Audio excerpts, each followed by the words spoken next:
नमस्कार, आदाब, जय भीम, सत श्री अकाल। मैं हूँ माजिद सिद्दीकी और आप देख रहे हैं फोकस हिंदुस्तान न्यूज़ चैनल। आज की ख़ास खबरें सब्सक्राइब करें, लाइक करें, शेयर करें। फिर आऊँगा एक ताज़ा खबर को लेकर माजिद सिद्दीकी।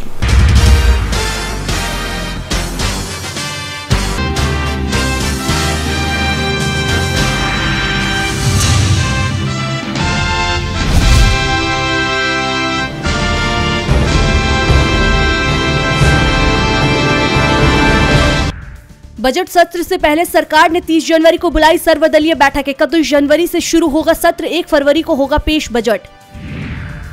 बिहार में सत्ता परिवर्तन के बाद पूर्णिया जाएंगे राहुल गांधी। रैली में तेजस्वी समेत बड़े नेताओं के आने पर सस्पेंस। यूपी उत्तराखंड छोड़ दूसरे राज्यों के क्षेत्रीय दलों से गठबंधन करेगी बीएसपी। अंतिम दौर में बातचीत, जल्द हो सकता है ऐलान। कल लालू, आज तेजस्वी की बारी। लैंड फॉर जॉब स्कैम में ईडी करेगी पूछताछ। झारखंड के मुख्यमंत्री हेमंत सोरेन की जगह जगह तलाश। ईडी की टीम BMW कार जब्त की। एयरपोर्ट पर अलर्ट जारी। केंद्रीय मंत्री नितिन गडकरी जाएंगे जबलपुर। 2376 करोड़ की 9 परियोजनाओं को दिखाएंगे हरी झंडी। मुख्यमंत्री मोहन यादव भी होंगे शामिल। बिहार जाएंगे जेपी नड्डा। चुनाव प्रचार कर करेंगे शंखनाद। हिमाचल साधने की रहेगी कोशिश। चंडीगढ़ में आज होगा मेयर का चुनाव। हाईकोर्ट ने तय की तारीख। कांग्रेस ने लगाया था देरी से चुनाव कराने का आरोप। आखिरी 3 टेस्ट मैचों के लिए टीम इंडिया का जल्द होगा ऐलान। 30 जनवरी को हो सकती है मीटिंग। उत्तराखंड से लेकर कश्मीर तक बर्फ के ढके पहाड़। दिल्ली में बारिश का अलर्ट। फ्लोरिडा से स्पेस कोस्ट में गोलीबारी में 4 लोगों की मौत, 2 पुलिसकर्मी घायल। उत्तर कोरिया ने एक हफ्ते में तीसरी बार दागी कई अज्ञात क्रूज मिसाइलें, दक्षिण कोरिया ने किया दावा। अमेरिका के फ्यूड विश्वविद्यालय में मिला भारतीय छात्र नील आचार्य का शव, 28 जनवरी से था लापता। सही दिशा में चल रही वार्ता। गजा में युद्ध विराम और बंधकों की रिहाई पर बोले कतर के प्रधानमंत्री। विदेश के सचिव विनय क्वात्रा ने की भूटान के नवनिर्वाचित पीएम से मुलाकात। आपसी संबंधों को मजबूत करने पर हुई चर्चा। हांगकांग की अदालत ने चाइना एवरग्रांड को बंद करने का दिया आदेश। कंपनी पर $300 बिलियन का कर्ज। अप्रैल से दिसंबर के दौरान सोने का आयात 26.7% बढ़ा। भारत दूसरा सबसे बड़ा उपभोक्ता। तीसरी बड़ी इकोनॉमी बनने का मूल आधार होगा अडानी समूह। अमेरिकी ब्रोकरेज हाउस ने किया दावा। 1 फरवरी को पेश होगा बजट। बजट में वित्तीय संस्थाओं से 70,000 करोड़ मिलने का रखा गया लक्ष्य। शेयर बाजार की मजबूत शुरुआत। सेंसेक्स 72,000 पर ओपन। निफ्टी 21,800 के करीब। हमारे देश में कई लोग मोटापे के शिकार हैं और इसी मोटापे के कारण हमारे शरीर में कई तरीके की परेशानियां होने लगती हैं। जब परेशानियां बढ़ने लगती हैं तो लोग मोटापा कम करने के लिए उपाय खोजने लगते हैं। तो आइए हम आपको ऐसे प्रोडक्ट के बारे में बताते हैं जिससे आप अपना वेट लॉस कर सकते हैं और इससे आपको कोई साइड इफेक्ट भी नहीं होगा। पहला है वेस्टीज वैस्लिम कैप्सूल, दूसरा है वेस्टीज वैस्लिम शेक, तीसरा है वेस्टीज प्रोटीन पाउडर और चौथा है वेस्टीज वैस्लिम टी और पांचवा वेस्टीज फ्लेक्स ऑयल। इन प्रोडक्ट से आप अपना मोटापा आसानी से कम कर सकते हैं और अधिक जानकारी के लिए संपर्क करें MA माजिद सिद्दीकी से। फ़ोन नंबर है 9821715384, 9321715384। कांग्रेस की भारत जोड़ो न्याय यात्रा का बिहार में आज दूसरा दिन है। राहुल गांधी मंगलवार की सुबह पूर्णिया पहुंच गए हैं। वहां उन्होंने गर्वनैली नवोदय विद्यालय के बच्चों से मुलाकात की। यात्रा शुरू करने से पहले राहुल गांधी ने महात्मा गांधी की पुण्यतिथि पर अररिया में उन्हें श्रद्धांजलि दी। आज महात्मा गांधी की पुण्यतिथि भी है। राहुल गांधी ने महात्मा गांधी की पुण्यतिथि पर अररिया में श्रद्धांजलि दी। कांग्रेस ने सोशल मीडिया पर लिखा, न्याय की ये यात्रा गांधी जी के विचारों से ही प्रेरित है और जो भी उनकी विचारधारा को कुचलने की कोशिश करेंगे वहां हम खड़े मिलेंगे। वहीं कांग्रेस महासचिव जयराम रमेश ने सोशल मीडिया पर लिखा कि 76 साल पहले आज ही के दिन नफरत फैलाने वाली शक्तियों ने महात्मा गांधी की जान ले ली थी। उन्हें याद करने के लिए आज सुबह बिहार के अररिया में भारत जोड़ो न्याय यात्रा के कैंप में प्रार्थना सभा आयोजित की गई। उन्होंने कहा कि उस विचारधारा और उसे मानने वालों के खिलाफ हमारी लड़ाई जारी रहेगी। आपको बता दें कि इसके बाद न्याय यात्रा अररिया से पूर्णिया की ओर निकली, जहां राहुल गांधी बच्चों से मुलाकात किए। वहीं आज राहुल गांधी और कांग्रेस अध्यक्ष मल्लिकार्जुन खड़गे साथ मिलकर पूर्णिया के रंगभूमि मैदान में जनसभा को भी संबोधित करेंगे, जहां इंडिया गठबंधन के नेता भी मौजूद रहेंगे। सीपीआई, एमएल और आरजेडी के तमाम नेता आज राहुल के साथ यात्रा में दिखाई देंगे। पूर्णिया के बाद न्याय यात्रा कटिहार पहुंचेगी और आज न्याय यात्रा का रात्रि विश्राम कटिहार में ही होगा।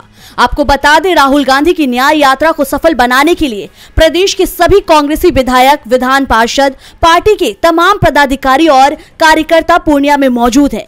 यात्रा को लेकर प्रशासन ने तैयारी पूरी कर ली है। यात्रा के रास्ते पर पर्याप्त संख्या में पुलिस बल के जवान लगाए गए हैं।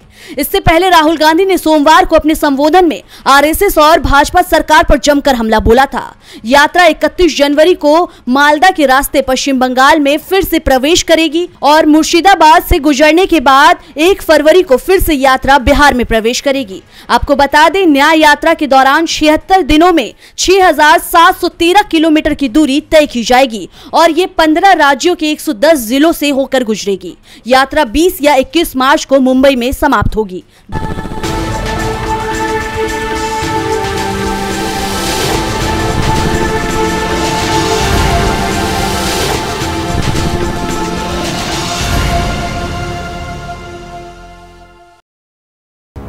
मध्य प्रदेश के डिंडौर जिले से एक दिल दहला देने वाली खबर सामने आई है।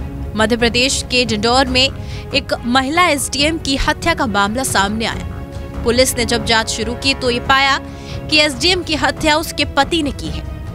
आरोपी कई महीनों से बेरोजगार था। वो इस बात से नाराज था कि उसकी एसडीएम पत्नी निशा नापित ने अपनी सर्विस बुक, बीमा और बैंक खाते में उन्हें नॉमिनी नहीं बनाया था। आरोपी ने न सिर्फ अपनी पत्नी की तकिए से मुंह दबाकर हत्या की, बल्कि हत्या के सबूत भी मिटाने की कोशिश की। फिलहाल आरोपी पुलिस की गिरफ्त में है। पुलिस के मुताबिक डिंडौरी जिले के शहपुरा में पदस्थ महिला एसडीएम निशा नापित की हत्या उसी के पति मनीष शर्मा ने की। उसने तकिए से मुंह दबाकर पत्नी को मार डाला। सबूत को छिपाने के लिए पति ने घटना के बाद कपड़ों को वॉशिंग मशीन से धो दिया था। पुलिस ने वॉशिंग मशीन से तकिए का कवर और बेडशीट बरामद कर लिया है। पुलिस को मिले सबूत के आधार पर पति मनीष शर्मा, जो कि 45 साल का है, उसके खिलाफ कई धाराओं में केस दर्ज किया गया। वहीं निशा नापित की बहन नीलिमा नापित ने मनीष शर्मा पर हत्या का आरोप लगाया था। नीलिमा ने दावा किया था कि मनीष शर्मा पैसों के लिए उसकी बहन को प्रताड़ित करता था। नीलिमा नापित ने बताया, मनीष शर्मा पैसों के लिए मेरी बहन निशा को परेशान करता था। मेरी बहन को कोई बीमारी नहीं थी। मनीष ने कुछ गलत किया है। उसने घरेलू सहायिका को भी निशा के कमरे में नहीं घुसने दिया। मनीष शर्मा का शुरू से ही मकसद था पैसा ऐंठना, और वो जब शादी हुई तो वो उसी समय से ही लगातार उसने दूसरे तीसरे दिन से ही कि मुझे बेरोजगार हूँ, मुझे काम करने के लिए, व्यवसाय करने के लिए पैसे चाहिए, पैसे दो। और आगे जाकर इसने लोन लेकर उसको पैसे भी दिए हैं 5 लाख करीबन, और भी दिए होंगे जिसकी जानकारी बहुत ज्यादा नहीं है, लेकिन उनकी जानकारी बैंक से मिल सकती है। शक के आधार पर पुलिस ने सख्ती से जब पूछताछ की और 24 घंटे के अंदर मामले का खुलासा किया। आपको बता दें, पुलिस को गुमराह करने के लिए एसडीएम निशा के पति मनीष शर्मा ने एक झूठी कहानी बनाई। मनीष ने कहा, मैं रविवार को जल्दी सोकर नहीं उठा, रविवार को कोई काम नहीं रहता, इसीलिए निशा भी सोती रही। 10 बजे काम वाली बाई आई तो मैं घूमने चला गया। फिर दोपहर 2 बजे के आसपास जब वो नहीं जागी तो मैंने सोचा अब उठा देता हूँ। वो नहीं जागी तो सीपीआर दिया, पर कोई फायदा नहीं होने पर मैंने डॉक्टर को कॉल किया। डॉक्टर ने अस्पताल ले जाने को कहा था। अस्पताल में उन्होंने सीपीआर दिया। डॉक्टरों को निशा नापित के नाक और मुंह से खून निकला हुआ मिला, लेकिन पुलिस ने इस झूठी कहानी को पकड़ लिया, जिसके बाद पुलिस ने मनीष शर्मा की गिरफ्तारी भी की।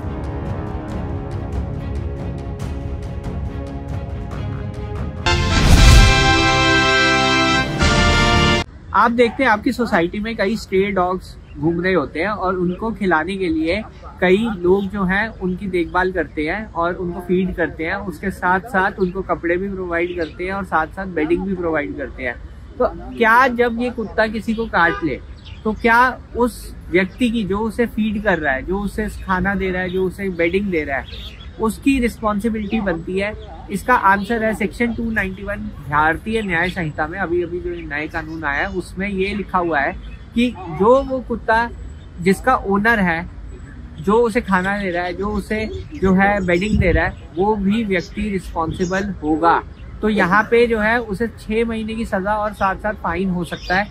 अपनी सोसाइटी में ये मैसेज जरूर भेजिए, तो ऐसे जो लोग जो स्ट्रे डॉग्स को फीड कर रहे हैं उनकी संख्या कम हो जाएगी और ऐसे में आपकी स्ट्रे डॉग की प्रॉब्लम सॉल्व हो जाएगी। सियासी ताकत बन के उभरने की कोशिश कीजिए। हमारी मौत और जिंदगी के फैसले विधानसभा और पार्लियामेंट में होते हैं, जहां हमारे लोग नहीं हैं। एक मुसलमान कहीं खड़ा होगा तो 4 और खड़े हो जाएंगे, न जीतेंगे न जीतने देंगे।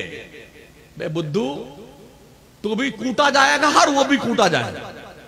एक को तो जाने दे, कम से कम चिल्लाएगा, कम से कम शोर तो मचाएगा, वेल में बाहर निकल के आ जाएगा, धरना प्रदर्शन पे बैठ जाए, ये तो करेगा वहां पर।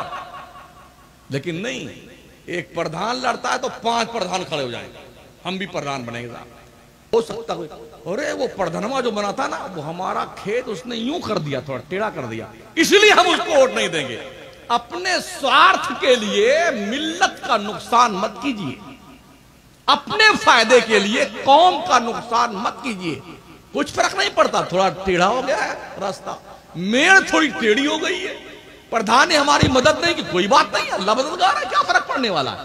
लेकिन कम से कम ये ध्यान रखिए कि कौम के अफराद को पार्लियामेंट और विधानसभा तक पहुंचाइए। दुनिया कोशिश में है कि मुसलमानों को टिकट नहीं देती है, याद है? पूरे मुल्क की बात कर रहा हूं, इक्का दुक्का कहीं मिल गया टिकट, ऐसी भी पार्टियां देश में हैं, मुसलमान को टिकट देना हराम समझती हैं। और जो पार्टियां टिकट देती हैं वो पिछे पर्दा उल्टा सुल्टा करके उसको हरा देती है। एक फोटोग्राफर ने दुकान के बाहर एक बोर्ड लगा रखा था, उसमें लिखा था कि 20 रुपए में आप जैसे हैं वैसा ही फोटो खिंचवाएं और 30 रुपए में आप जैसा सोचते हैं वैसा फोटो खिंचवाएं और 50 रुपए में आप जैसा लोगों को दिखाना चाहें वैसा फोटो खिंचवाएं।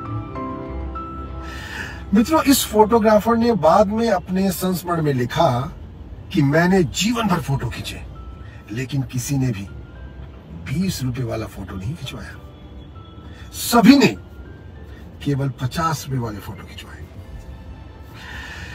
बस कुछ ऐसी ही हकीकत है जिंदगी की, हम दिखावे के लिए ही जीते रहे, अपनी जिंदगी तो जिए ही नहीं। कौन सी? 20 रुपए वाली। सुप्रभात। दर्शकों, देख लिया आपने हमारे वीडियो को। हमें खुशी होगी कि आपने हमारे न्यूज़ को लाइक किया और दूसरों को शेयर किया। अगर अभी तक हमारे चैनल फोकस हिंदुस्तान को सब्सक्राइब नहीं किया है तो तुरंत सब्सक्राइब करें, कमेंट करें और बेल आइकॉन को प्रेस करें।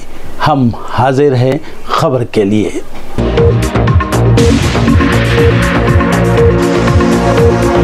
Thank you.